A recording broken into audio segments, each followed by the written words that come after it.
We were the only people out there, the only upright things in all that flat space. You'd think with your own father, if he said nothing to worry about, you'd believe him, wouldn't you? But I kept looking back to see if the sea was coming after us, faster than a man could run. My father said the chapel out here was the first building, and the chapel on the beach just above high water was the second, and the third, he said, was a proper church at Landrillo, about a mile inland, on a rocky hill, quite safe from the sea. I knew about that church already. Arwen had told me, and I knew something else as well that she had told me. And suddenly, out there on the sands, in English, she told my father the thing I thought was a secret between her and me, that a tunnel went from the church on the hill to the chapel on the beach, an escape-way to Ireland when the old believers were in danger from the new. I heard her tell him that in English when I had kept it secret, even though he was my own father, and I knew how much it would have interested him. And indeed he was very interested. He stopped dead in his tracks out there on the sands and said, "Goodness me, what a thing! We must find it, this tunnel. You must take me and show me where you think it is. We have found the forest together, and we believe there was once a chapel in that forest, and now you tell me there's a secret tunnel from the chapel on the beach to the church on the hill, so certainly we must go and find that together." I was hurt by Arwen. Across him I said to her in Welsh, "You shouldn't have told him that. It was our secret. Why did you tell him that?" But all she answered was, "Will if I like." And we set off again, him between us, and I couldn't get over it and hoped the sea would come at a lick and drown us all. Then there was worse, much worse.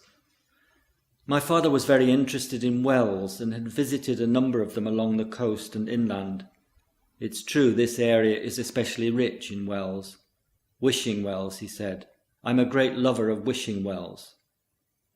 And then Arwen said, "Wishing wells are one thing, but I know a cursing well." That was the worst. Never in my life, before or since, have I hated anyone as much as I hated my friend Arwen when she said in English to my father that she knew a cursing well. The tunnel was one secret. We hadn't been able to find any likely flagstone in the floor of the chapel, nor any suggestion of an entrance behind its south wall above high water, but we were planning to make a thorough search at Landrillo, both in the church itself and in the graveyard around. We had hidden torches and a special notebook up there ready, in a grave whose lid was loose, under an elder bush at the bottom of the slope. When she told my father, all the fun went out of that. But the well, the cursing well, was the secret of secrets. We only ever spoke of it in our tongue within the tongue, our speech that nobody on the planet understood but us. And there she was, in broad daylight, in everyday English, ready to tell my father that she knew. "Don't tell him," I said, in the secret tongue. Even in Welsh she would not have understood, but I said it in the secret tongue to impress on her the seriousness of the matter. But she smiled me a bad smile and grinned up at him and answered me in English, just the two words, "Why not?" The well was on her farm, she told me, at Llanelian in Ross, under hazels, holly and alders, where the stream started, at the bottom of the steep field. And it was the most famous cursing well in Wales, or had been until the bishop forbade it, and smashed the lovely stone bowl of it 100 years ago. Now hardly anyone knew of that well, and nobody who came looking on his own would ever find it. It was on private land, her land, and hidden away. But she would show him, my father, whenever he liked, since he was so interested in wells. She stopped. "We've come out too far," she said. "We must go back in. I don't know about the tides. I believe we are nearly out where the forest was. The sea is so fast when it turns and starts to come in." He was not so bothered, not about the sea. Did he not believe that tide flow came faster than a man could run? Perhaps he did, but he was sunk in her. How travailed she was, how girlish and much older than a girl, how it was welling up in her through the deposits of the years, through her eyes and through her mouth. He was beginning to see what love would be like with her.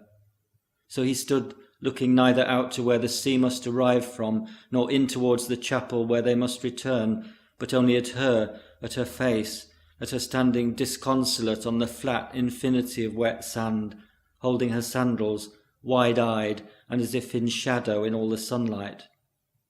"I'm frightened," she said. "I'm frightened out here. I'm all alone, you know. Some days it's like a black cloud around me, head and shoulders. You are going to have to look after me. Come in now, let's go and find the place where we will stay tonight. There's more, you know, about the cursing well. Above it the air is peculiarly healthful, they say, because the airs that come in off the sea meet there with those that live over the land. And there's more about what we did at the cursing well together, Arwen and I, raising the water to one another's lips, the way you and I did at the wishing well. Much more. And what I did there, and said there, and wished there, on my own one day, on her private land, unbeknown to her, in that deep hollow out of sight.